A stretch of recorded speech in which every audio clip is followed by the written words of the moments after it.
Hello everyone, welcome back to your own YouTube channel Vidya Academy. आज हम करने वाले हैं हिंदी की क्लास 3।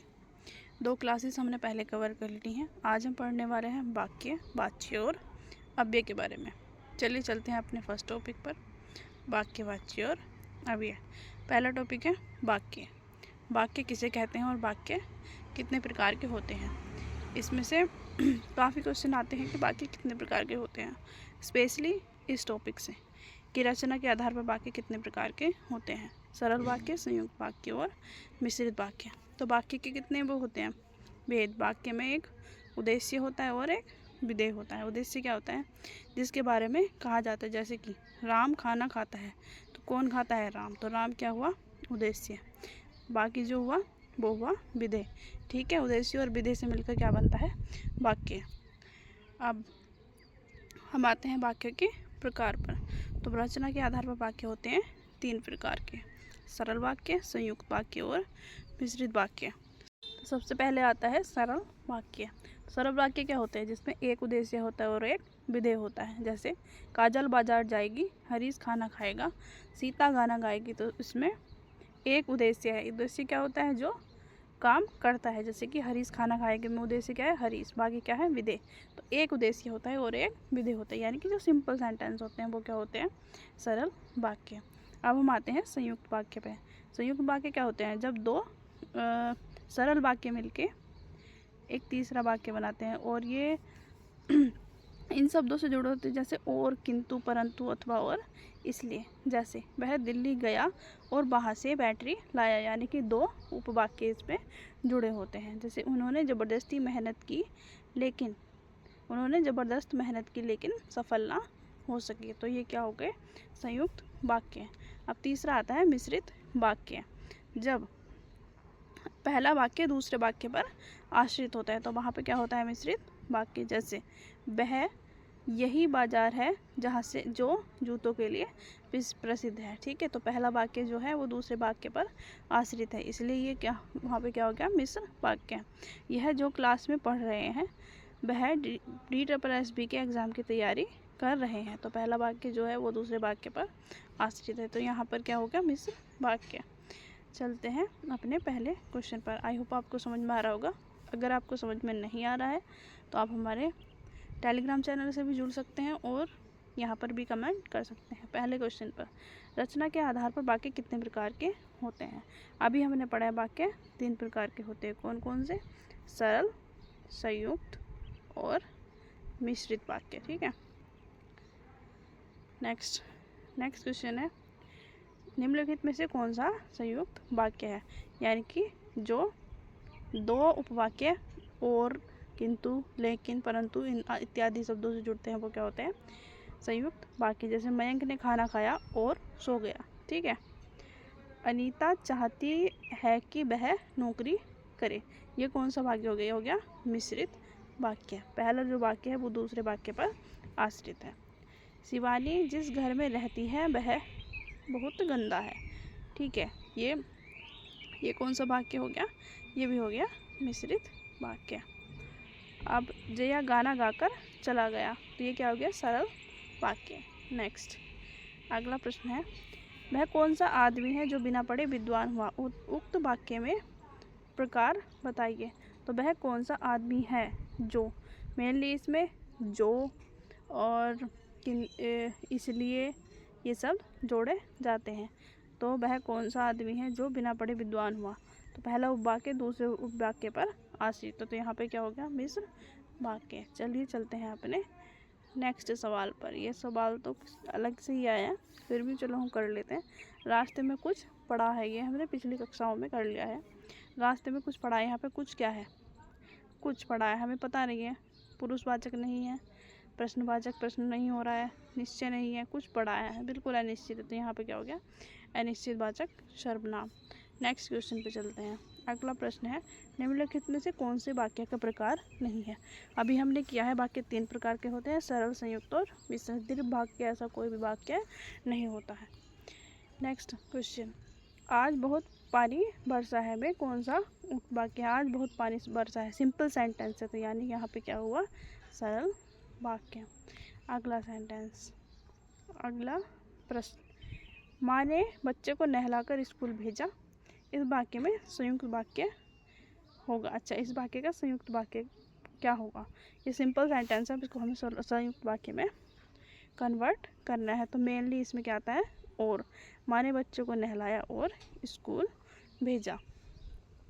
ठीक है, नेक्स्ट अगला प्रश्न है, गाता रहता था। अच्छा, इस पदबंध का उदाहरण है।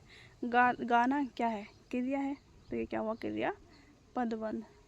नेक्स्ट क्वेश्चन नंबर 5, नदी बहती है किस प्रकार का वाक्य है? तो ये क्या है? Simple sentence. अगला प्रश्न,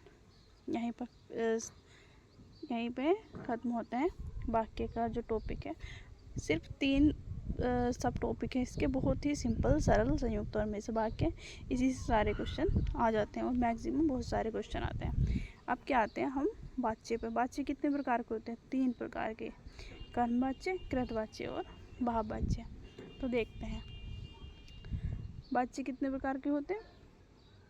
क्रिया, कर्म और कारक की प्रधानता होती है, जिसमें क्रिया, कारक और कर्म की प्रधानता होती है। तो यह होते हैं 3 प्रकार के, कृतवाच्य, कर्मवाच्य और भाववाच्य। कृतवाच्य क्या होते हैं? जिसमें अकर्मक और सकर्मक दोनों क्रियाएं होती हैं, जैसे मोहन पढ़ता है। ठीक है। अकर्मक क्रिया क्या होती है? जिसमें कर्म नहीं होता है। ठीक है, तो मोहन पढ़ता है, ये क्या हो गया? कृतवाच्य। ठीक है, अब इसका कर्मवाच्य बनाएंगे तो क्या? मोहन के द्वारा, इसमें सकर्मक क्रिया होते हैं, मोहन के द्वारा पुस्तक पढ़ी जाती है। ठीक है, उस कृतवाच्य था मोहन पुस्तक पढ़ता है। अब कर्मवाच्य क्या होगा? मोहन के द्वारा पुस्तक पढ़ी जाती है, या फिर मोहन पुस्तक को पढ़ता है। ठीक है, तो किसको पढ़ता है? पुस्तक को के द्वारा, तो यहाँ पे क्या हो जाता है? कर्मवाच्य। अब आता है थर्ड आता है भाववाच्य। इसमें भी अकर्मक क्रिया होती है, लेकिन इसमें ना देखो इसका क्या होगा? मोहन से पुस्तक पढ़ी नहीं जाती, मुझसे यह काम नहीं किया जाता, ऐसे इस तरह के शब्द आते हैं। वहाँ क्या होता है? भाववाच्य। अब रजनी से चला नहीं जाता, चिड़िया से उड़ा नहीं जाता। तो इस तरह के क्या वाक्य होते हैं? भाववाच्य। चलते हैं पहले प्रश्न पर। सपना पत्र लिखती है, निम्न में से कौन सा वाक्य है? तो यहाँ पे है कृतवाच्य, सिंपल सेंटेंस है। तो सपना पत्र लिखती है। अगर यहाँ पे कर्मवाच्य होता तो सपना के द्वारा पत्र लिखा जाता है, और भाववाच्य होता सपना से पत्र लिखा नहीं जाता। नेक्स्ट अगला है, स्पर्श से वह अकेले नहीं, स्पर्श से अब अकेला रह नहीं जाता। तो रहा नहीं जाता मतलब भाववाच्य। नेक्स्ट क्वेश्चन है, नेक्स्ट टॉपिक है अव्यय। अव्यय किसे कहते हैं? तो अव्यय किसे कहते हैं? जो शब्द, लिंग, वचन, पुरुष आदि के अनुसार बदलते नहीं हैं, जैसे कि अब, यहाँ, वहाँ, लेकिन, और, से, तक। ठीक है, इनको क्या कहते हैं? अव्यय। और अव्यय कितने प्रकार के होते हैं? अव्यय होते हैं 5 प्रकार के। कौन कौन से? क्रिया विशेषण, संबंध बोधक, समुच्चय बोधक, विस्मय बोधक और निपात। तो चल पढ़ते हैं इनके बारे में। पहला क्या? क्रिया विशेषण। यह हमने पिछली भी क्लास में किया था। क्रिया विशेषण के कितने टाइप? जो क्रिया की विशेषता बताते हैं। कितने टाइप होते हैं? स्थानवाचक, जो स्थिति के बारे में बताया, जैसे वह भीतर गया, वह बाहर आया। कालवाचक, जो काल की विशेषता बताते हैं, जैसे मैंने जीवन भर पढ़ाई की, जैसे आज, कल, परसों। जैसे परसों बारिश हुई थी, कल को हम विद्यालय जाएंगे। तो यहाँ पे क्या हो गया? काल, जो समय के बारे में बताता है। अब आ गया परिणाम। परिणाम मतलब जो, जैसे आज बहुत थोड़ी बारिश हुई। ठीक है, यानी कि मात्रा, नापतोल। जहाँ भी परिणाम है, परिमाण है, वहाँ मतलब नापतोल। अब आ गया रीतिवाचक। रीतिवाचक में भी ये कई टाइप के होते हैं, निषेधात्मक, निश्चयात्मक, प्रश्नवाचक, आकस्मिक। आपको इतना ध्यान देने की जरूरत नहीं है।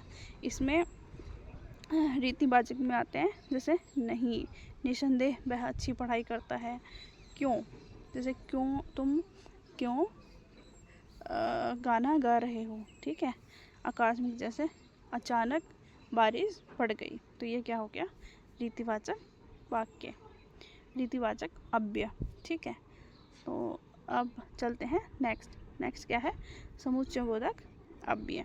तो समुच्चय बोधक अव्यय क्या होते हैं, जैसे राम और सीता दोस्त हैं, इस कंजक्शन, ठीक है। समुच्चय बोधक अव्यय मतलब कंजक्शन, जैसे वह बीमार है इसलिए स्कूल नहीं जा पाया, ठीक। अब आते हैं संबंध बोधक पर। संबंध बोधक जैसे कि जो संबंध बताया,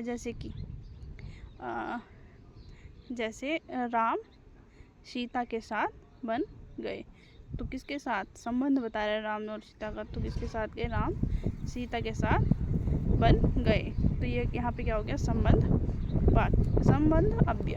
अब आते हैं विस्मयादिबोधक अव्यय। विस्मयादिबोधक तो आपको पता ही है, अरे हे काश, जिसमें विस्मयादिबोधक चिन्ह आते हैं, ये सब क्या होगा, विस्मयादिबोधक अव्यय। अब आते हैं हम निपात में क्या है, ऑर्डर देते हैं, कि मतलब जैसे मैं ही खाना खाऊंगा या वैष्णो देवी तुम ही चलोगे, हम इसी ब्लैक बोर्ड पर पढ़ेंगे, ठीक है। तो इस तरह के जो होते हैं जिसमें ऑर्डर जैसा भाव कि हाँ यही करना है, वहाँ पे क्या होता है, निपात। चलिए चलते हैं हम अपने पहले क्वेश्चन पर। यहाँ से समझ लिया, ये तो हमने क्रिया विशेषण, जैसे धीरे, जल्दी, और संबंध जैसे राम के साथ गया, ये जैसे कि राम के साथ गया, वह घर में है, तो जो साथ संबंध बताता है, ठीक है। समुच्चय बोधक जैसे राम और श्याम। विस्मयादिबोधक जिसमें ये प्रकट होता है, दुख, खुशी, आश्चर्य, जैसे वाह क्या बात है, अरे हम मैच जीत गए। निपात अभी बताया है, जैसे मैं ऑर्डर कि हाँ तुम ही हमारे साथ विद्यालय चलोगे। नेक्स्ट आता है क्वेश्चन नंबर 7। मेरे घर के दोनों ओर फूल हैं। इसमें रेखांकित वाक्य क्या है, संबंध, दोनों ओर बता रहा है ना, हमारा घर के दोनों ओर, यानी फूल का संबंध हमारे घर के जो बैकग्राउंड है उससे बताया गया है। तो हमारे घर के दोनों ओर क्या है, फूल, तो यहाँ पे हो गया संबंध बोधक अव्यय। नेक्स्ट, वह धीरे धीरे चलता है, तो इसमें क्या हो जाएगा, इसमें हो जाएगा क्रिया विशेषण। धीरे धीरे क्या है, क्रिया, धीरे धीरे में भी, क्रिया में भी क्या आएगा, धीरे धीरे चलता है, ठीक है। नेक्स्ट, राम और श्याम स्कूल गए, तो और बता रहा है, तो और में किससे होता है, समुच्चय बोधक, ठीक है।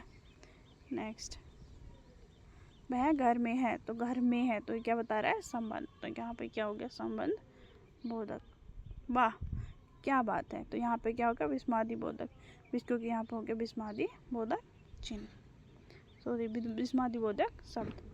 वह ही वहाँ जाएगा, तो वह ही वहाँ जाएगा, ठीक है। तो इसमें ऑर्डर सा हो रहा है कि तुम ही वहाँ जाओगे, तो यहाँ पर क्या हो गया, निपात। अगला, वह मेरे साथ गया, तो इसमें साथ गया कि साथ है ना, तो ये क्या हो गया, संबंध बोधक। आगे बस आज की क्लास यहीं पे समाप्त होती है, और आपको अगर कोई डाउट हो तो आप कमेंट सेक्शन में पूछ सकते हैं, हमारे टेलीग्राम चैनल पर इसकी PDF मिल जाएगी। आई होप आप आज के सेशन से लाभान्वित हुए होंगे। कुछ टाइम बाद हम एक समराइज़ करके हिंदी के मैराथन करने वाले हैं, तो आप उसे ज़रूर लाइव देखिए, आपको बहुत ज़्यादा हेल्प होगी। Thank you for watching this video.